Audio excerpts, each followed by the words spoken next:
सुबह सुबह की पहली मुस्कुराहट से आ गया था मैं अपने गाड़ी के पास में काम पे जाने के लिए। Hi guys, welcome back to my mini blog and another video. मेरा नाम जोश है। मुंबई में मैं ओला उबेर कैब चलाता। सुबह सुबह की पहली किरण के साथ में मैंने अपना काम चालू किया। फटाफट गाड़ी वगैरह चालू करके निकल चुका था सीएनजी पंप पे सीएनजी फिल कराने के लिए। फटाफट करते सीएनजी फिल और उसके बाद करते डिवाइस को ऑन, देखते पहली बुकिंग कहाँ की मिलती है मुझे। 1.5 घंटा वेट करने के बाद मुझे पहली बुकिंग आ गई थी। छोटी थी बट फेयर बहुत अच्छा दे रहा था, तो मैं आ चुका था पिकअप लोकेशन पे। मैडम को पिक करने के बाद फटाफट ओटीपी डाल के निकल चुका था इनके ड्रॉप लोकेशन के लिए। आधे घंटे के अंदर आके मैंने इनको वागले में ड्रॉप कर दिया था, पेमेंट वगैरह कलेक्ट कर लिया था, निकल चुका था दूसरी बुकिंग के लिए। जब से गाड़ी चला रहा हूँ मेरे पास में ऐसी बुकिंग पहली बार आई, बहुत अच्छी बुकिंग। मैडम ने मुझे कुछ फ्रूट्स दिए और कुछ नाश्ते दिए थे करने के लिए। भाई साहब, ऐसे कस्टमर बहुत मुश्किल से मिलते हैं।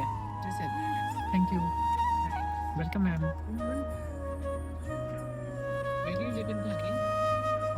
माझी वडा मैम।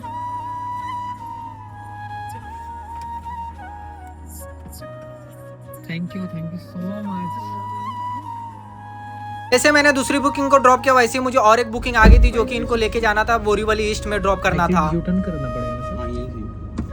फटाफट ओटीपी डाल के निकल चुका था इनके ड्रॉप लोकेशन पे। आर्य कॉलोनी का व्यू देखने के बाद ऐसा लगता है कि हम फाइनली गांव में पहुंच गए हैं। कांदीवली होते हुए फटाफट में आ गया था इनके ड्रॉप लोकेशन पे। फटाफट इनको बोरीवली ईस्ट में लाके ड्रॉप करके निकल चुका था अगली बुकिंग के लिए। बोरीवली से मुझे और एक अच्छी बुकिंग मिल चुकी थी जो कि इनको विले पार्ले वेस्ट में ड्रॉप करना था। पुढून आहे फिरवायला? नाही इथूनच यूटर्न घेऊ।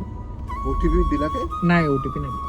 जैसे विले पार्ले के लिए निकला वैसे हाईवे पे बहुत तेज बारिश आना चालू हो गई थी। फाइनली लाके इनके विले पार्ले वेस्ट में ड्रॉप कर दिया था। उसके बाद फटाफट मैं आ गया था नाश्ता वगैरह करने के लिए, क्योंकि सुबह से मैंने कुछ नहीं खाया था। जैसे जैसे दोपहर होते गए वैसे वैसे मेरी बुकिंग और रेट दोनों कम हो चुके थे। मीरा रोड से थाने की बुकिंग मैंने तो एक्सेप्ट कर लिया था, लेकिन उसका रेट बहुत कम था। मुझे 250 रुपए में ही थाना जाना पड़ा। मैं फोन कर रहा था। हाँ, वो मैं पैदल आ जाता था। एक्चुअली वो टर्न था ना, तो उस चक्कर में उठा ही नहीं पाया मैं फोन। फाइनली 1 घंटे 20 मिनट में लाके मैंने थाने वेस्ट में कासरौली में ड्रॉप कर दिया था और आ गया था सीएनजी पंप पे सीएनजी वगैरह फिल कराने के लिए। उसके बाद क्या था, खाना वगैरह नहीं खाया था तो निकल गया मैं गाड़ी वगैरह खड़ा करके घर पे खाना वगैरह खा के निकल चुका था अपने दोस्तों के पास में। खाना वगैरह खाने के बाद भी मैंने शाम को नाश्ता किया। फिर मिलते हैं मेरी जिंदगी की अगली ब्लॉग में। तब तक के लिए bye. Thank you for watching my blog.